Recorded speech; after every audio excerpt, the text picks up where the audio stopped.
خاک وطن رو به جای من بوسایی بکن. مایلش خیر.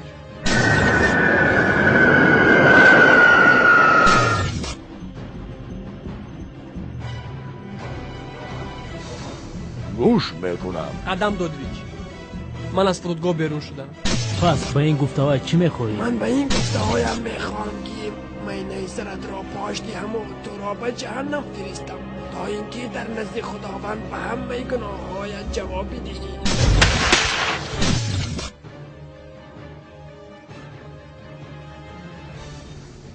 تشکر خدم دودویچ. از این روز اعتباران همکاری را با قدم دادویچ قد می نماییم. برای گناهایت در نزد قانون جواب میگویی.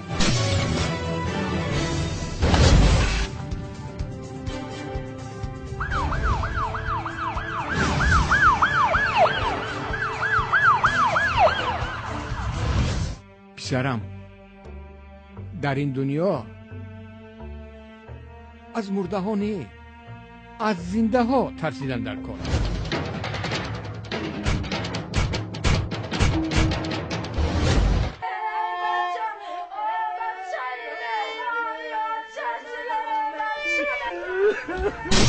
چرا تلفن رو نمی برداری؟ من در تئاتر بند بودم. اینش ابی منه.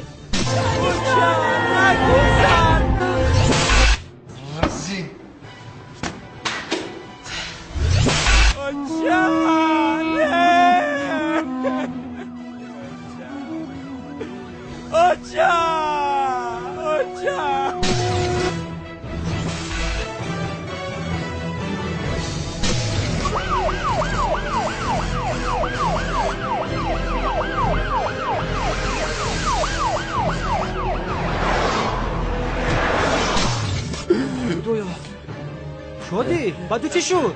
خدا رو با دست گیر. بازی با به مرخونه می رویم.